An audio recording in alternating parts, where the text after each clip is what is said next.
Hi, my name's Corey Barger, and this is Bassoon Lessons Online.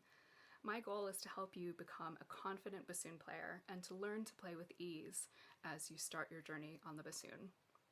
A lot of my students want to know why we have to play scales all the time. Maybe this has occurred to you too. You hear all of your teachers always saying that scales are really important, but sometimes we don't really know what it is we're supposed to look for when we're practicing scales. So I want you to think about two specific reasons to play scales. The first reason is very important, especially at the beginning of learning your instrument, because it helps you to learn fingerings consistently. Using your scales can teach you that one fingering follows another. You go from one note to the next, and your fingers are going to move in a prescriptive way. You'll be able to predict the pattern because you know what the next note in the scale is supposed to sound like, and you will be able to associate the fingering with the sound as you go forward.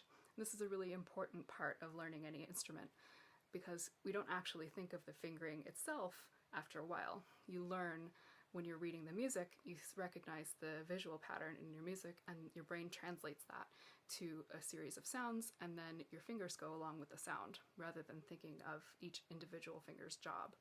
It's just too many things to think about. So if we put this in the structure of a scale, it makes it a lot more straightforward for our minds to really wrap themselves around all of the complicated things that need to happen in order to practice an instrument. So make it easier on your body and your brain and play your scales independently of any repertoire that you're learning first, just so that you can really establish these good patterns and make sure that there's a consistency in the way that your fingers move. If you're learning new fingerings, it's really important to go slowly and make sure that each finger is doing its job and moving in the same way that the rest of the fingers are, and that's at the same time. You can check for any fingers that may be moving too high, any fingers that may be moving slower or faster than the others, and using a scale is an easy way to look for problems like this, just because it's such a consistent pattern. Along those lines, another important thing to look for when you're practicing your scales is a consistency of intonation and a consistency of sound. You can predict what each note is supposed to sound like in a scale because we know this pattern. We hear this pattern all the time, and if one note sounds a little bit out of tune or a little bit like the wrong color, you can tell right away because it doesn't really fit within that prescribed pattern that we've already established. You know what the next note is meant to sound like in your scale, and if something is a little bit off, it'll be a lot easier to notice it right away.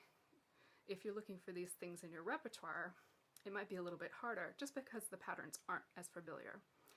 But I think if you look all over the pieces that you're playing, you will find scales everywhere. When you're working on your sound, you can tell if certain notes stick out when you're playing in a scale because you've established this really smooth, consistent bass line for all of the notes to be coming one after the other. You won't have any variety in articulation. You can focus on having your air move consistently. These kinds of things are really useful when you're playing scales.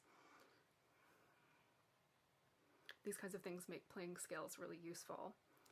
If you are looking to improve your tone, you can head over to www.bassoonlessonsonline.com, where you can download a free exclusive lesson about improving your sound in 3 simple steps. Hit subscribe, and I would love to hear what sorts of struggles you have playing the bassoon, because it's my job to help you play with more confidence and to make your life a little bit easier. Thanks so much for being here.